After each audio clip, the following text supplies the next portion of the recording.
de Lionel Vigil. Porque el análisis de vulnerabilidad se hizo en un ámbito tan amplio cuando otras evidencias indican que es mejor investigar escenarios más locales. ¿Cuáles son las limitaciones de este análisis de vulnerabilidad tomando en cuenta amplios ecosistemas? Bueno, Flavia, creo que esa pregunta es para mí. Bueno, Leonel, o sea, lo que hay que entender un poquito es el tipo de análisis, para qué o con qué objetivo se realiza. Si uno está pensando en comunidades locales y está pensando en actuar, en tomar medidas, pues yo creo que el ejercicio de concertación con las comunidades, de trabajo con las comunidades, es supremamente importante. En el caso ya de, por ejemplo, de tomadores de decisiones a un nivel, digamos, nacional, donde los tomadores de decisiones necesitan información de unos territorios muchísimo más grandes, es muy complejo hacer, digamos, todo el análisis a nivel de cada comunidad. Es demasiado costoso, toma demasiado tiempo. Entonces, digamos que son dos tipos digamos, de enfoque, como les decía al principio. El primero que yo les mencionaba era mucho más, digamos, regional, con alguna información preliminar. Lo que hay que tener un poco de cuidado es cómo se busca información. Entonces, nosotros fuimos muy cuidadosos sobre las recomendaciones. Las recomendaciones son muy generales, tratan digamos, de informar y de pronto orientar un poquito hacia problemas que se pueden presentar con este tema de cambio climático a nivel de ciertas regiones particulares, pero en ningún momento nos vamos hacia medidas concretas a tomar, excepto para los lugares donde hicimos talleres con la gente, donde hicimos unas consultas y donde discutimos con la gente, con las personas, algunos de estas situaciones. Pero en términos generales es súper complejo pensar que un análisis a nivel de una región, a nivel de un país, se puede hacer localidad por localidad y muy costoso.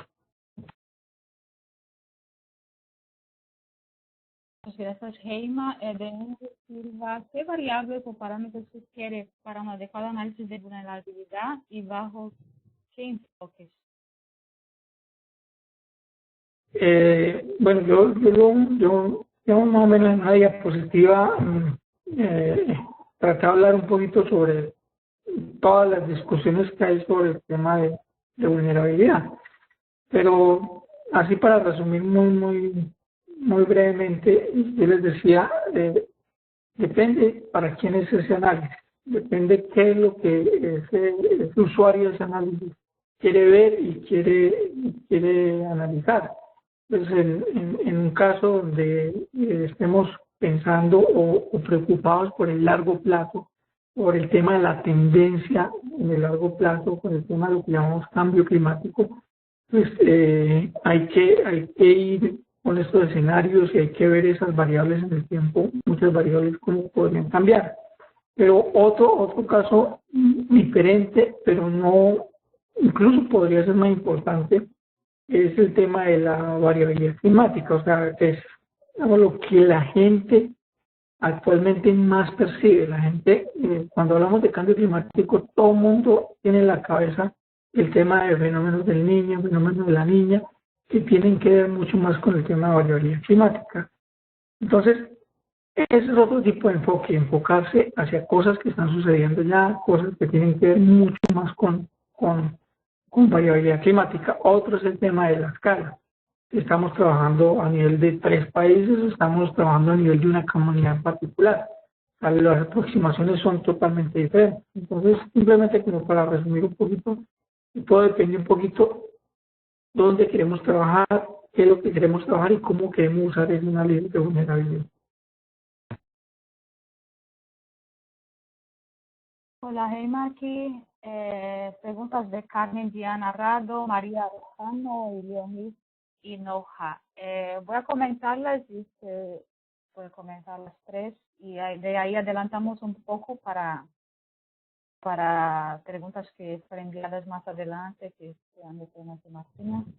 ¿En base a qué estándares se podrían basar estos análisis?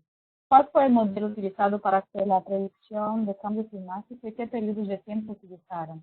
La simulación al 2050 incluye acciones de adaptación y o mitigación.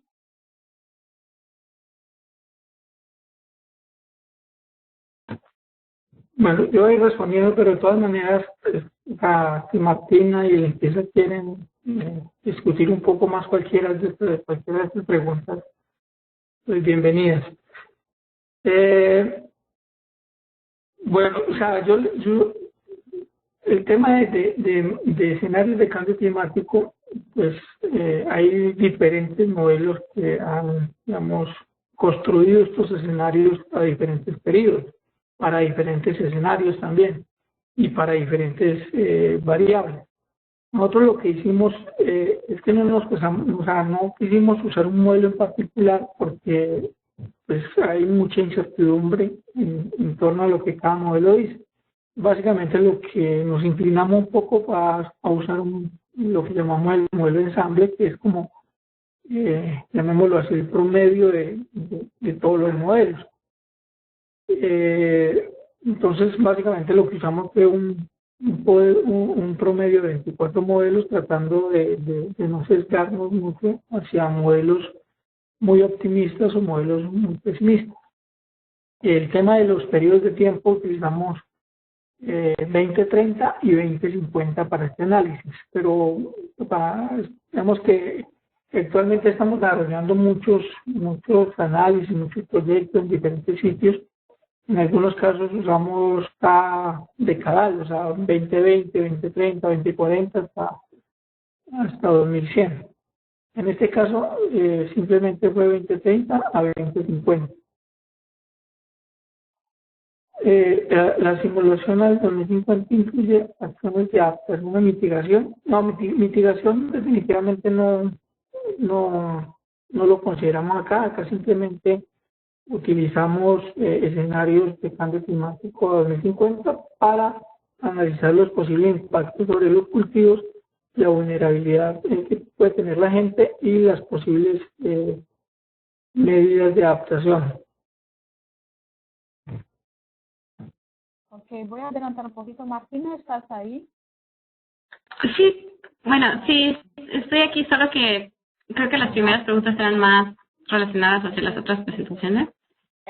Como comenté, Lenkisa no pudo estar con nosotros hasta el final, pero vamos a recibir comentarios de ella después. Después voy a avanzar aquí para llegar más al final. Me puedes indicar si te sientes cómoda y hacer comentarios. Voy a estar yendo y volviendo, ¿ok?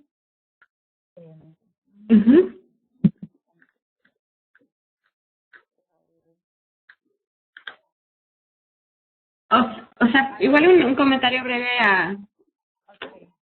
a una de las primeras preguntas que salió sobre las investigaciones a nivel más alto, a escala más alta o local. Creo que como Gemma dice, o sea, depende mucho creo que no hay una forma de cómo hacer un análisis de vulnerabilidad, sino de forma ideal deberían de complementar. Y también depende del usuario y de la información. O sea, por ejemplo, las herramientas participativas que desarrollamos nosotros las implementamos como investigadores. O sea, para nosotros fue interesante hacer un análisis de vulnerabilidad a nivel local bajo esas diferentes perspectivas. Pero al final esto también fue algo para personas que interactúan de forma, regular o lo que se pueda con comunidades y van implementando proyectos con ellos. Entonces, sí es también para proporcionarles información y para planificar programas de adaptación, pero estos también, para ser más robustos, tienen que tomar en cuenta los escenarios más amplios. No se puede hacer un análisis de profundidad de cada una de las comunidades, y eso es uno de los retos que muchos implementadores, o sea, tienen que enfrentar. Entonces también hemos pensado por ejemplo, en México se ha pensado, bueno, vamos a tomar una comunidad que es, digamos, representativa más o menos de la región y vamos a hacer un análisis a profundidad allá y luego ya solo hacemos como como follow-ups, digamos, en otras comunidades para ver más o menos si las medidas de adaptación que estamos implementando también pueden aplicarse en diferentes comunidades, o juntar a personas de diferentes representantes de distintas comunidades para empezar un diálogo junto con ellos de cuáles son los diferentes impactos que hay en cada una de sus comunidades. Entonces hay diferentes formas de tratar de hacer este análisis un poco más en una escala más, digamos, o sea, amplia, regional, o sea, no muy grande, pero también siempre hay el peligro de entonces perder mucho de la información específica del cierto contexto en el que las diferentes comunidades se encuentran. Pero yo creo que es una combinación, tiene que ser una combinación de diferentes tipos de análisis y que también vienen de diferentes tipos de disciplinas y depende del usuario, de a qué nivel se hace. Ok, Martina, voy a leer esas preguntas más adelantadas. Pedimos la comprensión de todos, pues decidimos como en 60 comentarios, preguntas y cómo aclarar que este webinar hace parte del foro que va a seguir con discusiones, foros de discusión y quizás un otro webinar. Así que todo será considerado. De Vicky Guerrero Barrios. ¿Cómo equilibrar los niveles de incertidumbre y las responsabilidades para el suministro de información para la toma de decisiones? Es claro que la incertidumbre no puede seguir siendo una excusa para la inacción. Y la otra, la siguiente, es de Javier del Valle. En ocasiones hay gran desconexión entre el conocimiento científico y el saber popular. La conexión entre ambos puede aportar ideas muy interesantes. Sí, creo que son dos comentarios muy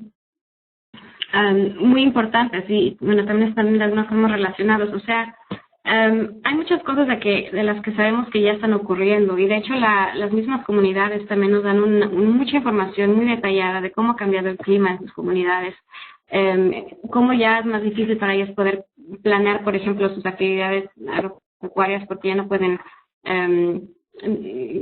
predecir cuándo, por ejemplo, va a llegar la lluvia. Ya tienen ciertas cosas que están pasando ahora y que ya se pueden como tratar de responder. Entonces, eso puede ser, yo pienso, un punto de entrada para empezar a planificar y para introducir medidas que aumentan la resiliencia de las estrategias de vida de las personas.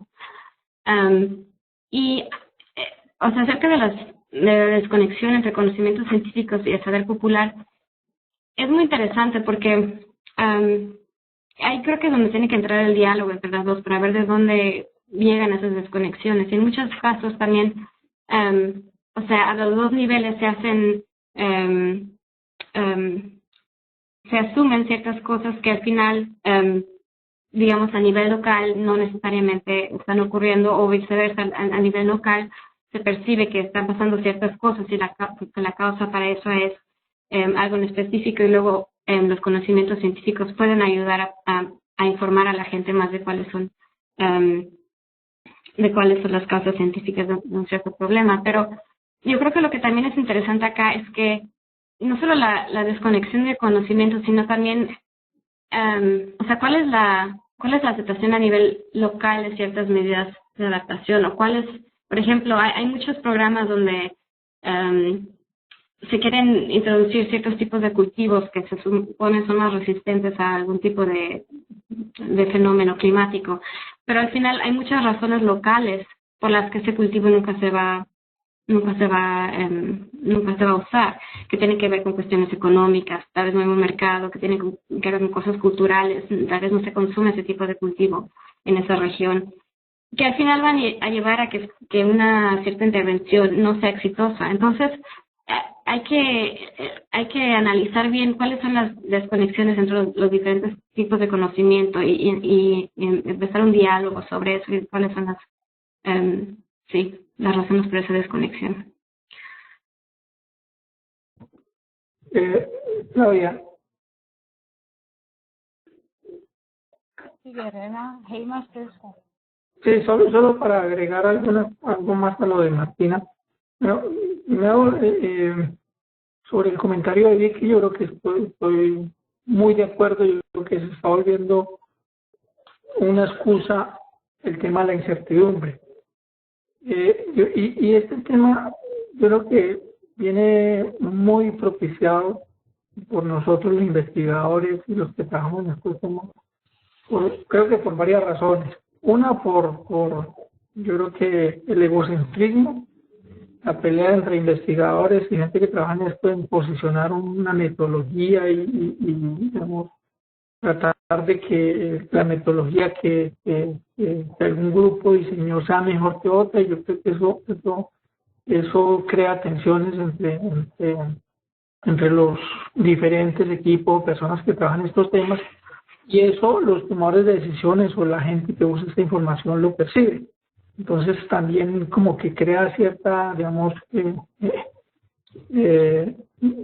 cierta incertidumbre o como que crea una nube ahí de dudas cuando diferentes grupos se enfrentan hacia posicionar una metodología más que otra, y también por la competición por recursos, porque permanentemente muchos grupos estamos compitiendo por recursos, y creo que en esa competición por recursos a veces tratar de descartar o criticar una metodología, eso también digamos que ayuda a que la incertidumbre siga siendo una excusa para la inacción. Nosotros lo que hemos visto, o por lo menos lo que hemos hecho, es cuando trabajamos en términos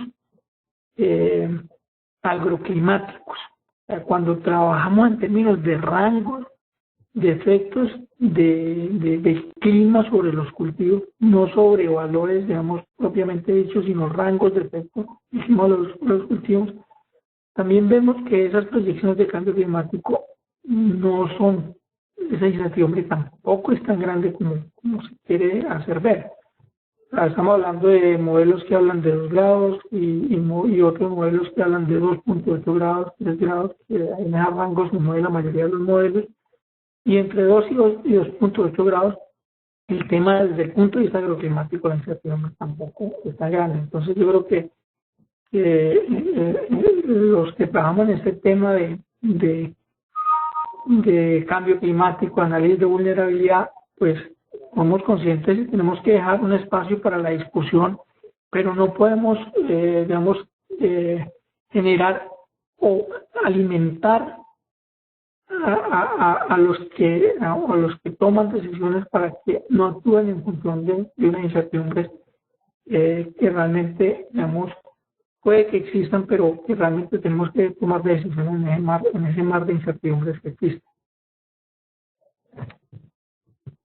Hola, ya llegamos a las 2 horas de evento, entonces creo que 10 minutos más sería interesante si ustedes, por favor, se manifiesten de cómo están con su tiempo.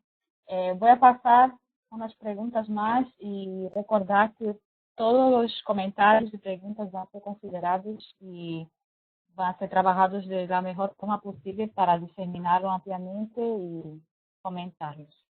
Aquí, Fabián Romero, las poblaciones autoandinas han sido relegadas a condiciones climáticas difíciles y se han sabido adaptar solos. La pregunta es si ahora tendremos tiempo suficiente para adaptarnos. Y una pregunta de María Patricia Cuervo. En términos de medidas de adaptación, ¿cómo se vio reflejado el reconocimiento de saber ancestral de las comunidades?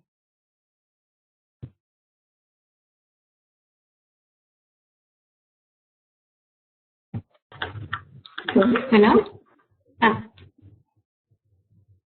Heimar, ¿quieres responder? Yo trato de responder un poquito la primera pregunta y seguro tú vas a tener mucho que decir en la segunda. Simplemente, o sea, yo diría que hay dos fenómenos que están ocurriendo y que los dos tienen interrelación y que los dos afectan el tema de la producción agrícola. Uno son las tendencias de largo plazo, las tendencias sobre el aumento de temperatura y los cambios en precipitación, pero digamos que son cambios que llevan una ruta y que van a seguir un camino y que seguramente, obviamente, van a afectar la producción agrícola. Lo otro es el tema de variabilidad climática. A todo esto que vemos de sequías, inundaciones, veranos más prolongados. Y yo creo que acá, cuando hablamos de población alcandinas, la relacionamos mucho, primero con variedades nativas, variedades criollas y con conocimientos ancestrales.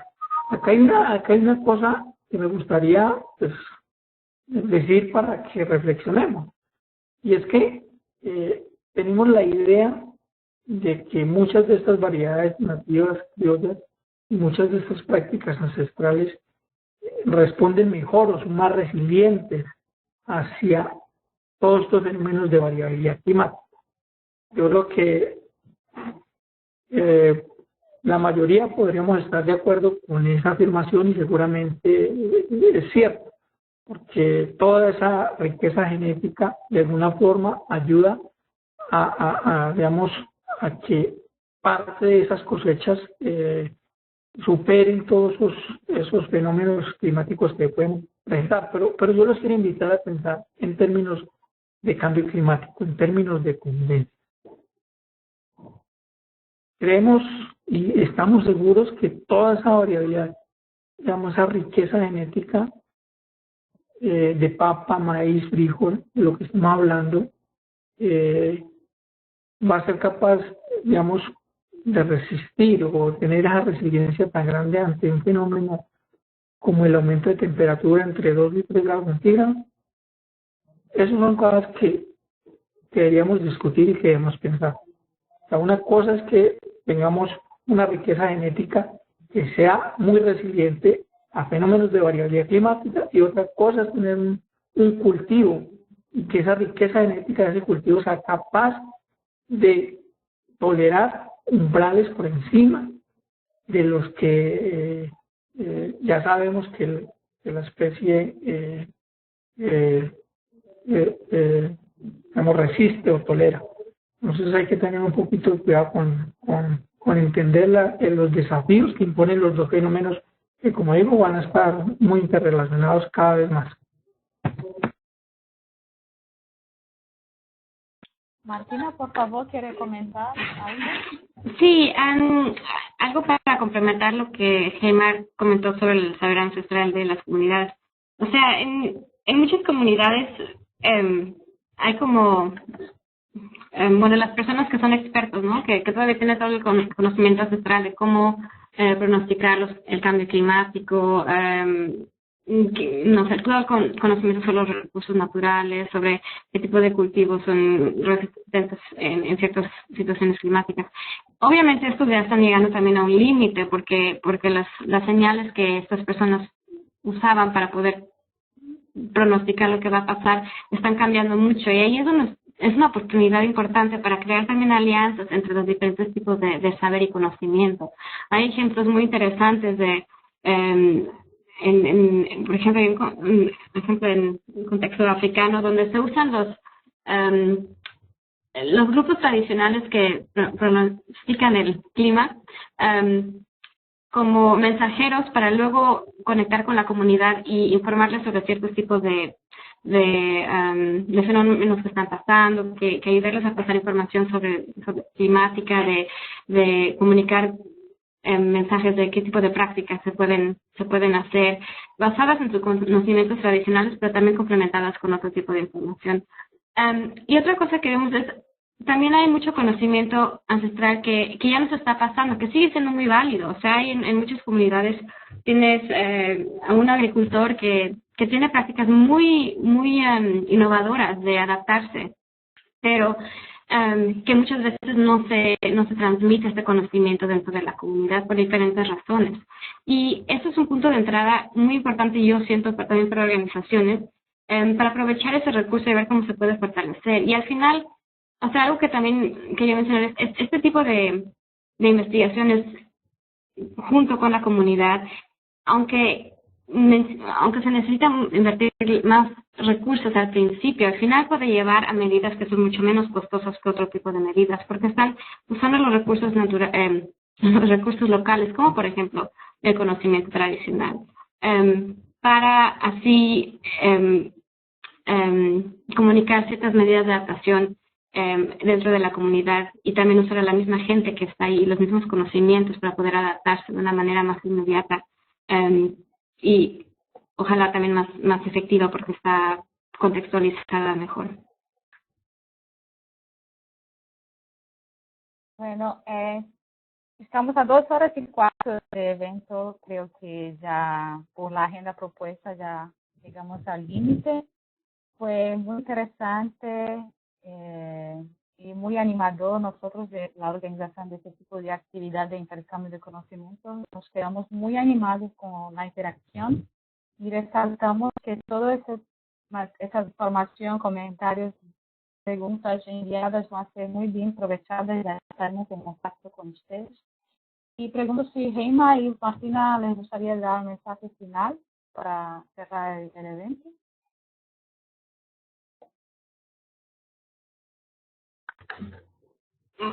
Bueno, solo de mi parte, muchas gracias por poder participar y también por las preguntas que salieron. Creo que no pudimos responder todas, pero igual si después en el chat nos podemos conectar. Y también creo que había varias personas que estaban preguntando por más información sobre la metodología que también la puedo compartir a las personas que estén interesadas. Y muchas gracias. Bueno, por mi parte, primero que todo agradecerles a todos por atender esta invitación. Veo que fue muy concurrida la sesión. Agradecerle a los presentadores, a Martina, a Linquisa, trabajos que yo conozco que son muy buenos. Pero Flavia, yo he estado leyendo todas las preguntas y veo que hay preguntas muy buenas que vale la pena dar un discurso sobre las preguntas. Y yo invitaría a que Flavia en el foro, la discusión ya en el foro, retomemos estas preguntas y tratemos de responderlas. La gente ha estado muy juiciosa 2 horas escuchándonos y creo que es justo responder sus preguntas. Entonces, no sé, ya sería invitar a la audiencia que nos veamos en el foro y que puedan ver la respuesta a sus preguntas y de pronto continuar ya un debate más tranquilo sobre algunos puntos que sean de mayor interés. Muchas gracias a todos nuevamente. Gracias a todos y ciertamente vamos a aprovechar toda esta información. Seguramente es muy valiosa para quienes organizan una comunidad de práctica que es justamente el insumo que necesitamos para trabajar. Y de repente vamos a componer un otro webinar, además de otra discusión. Vamos a recopilar la información de las coincidencias de tema y organizarlas bien. Seguramente vamos a volver a contactarlos. Muchísimas gracias y estamos en contacto. Hasta una próxima.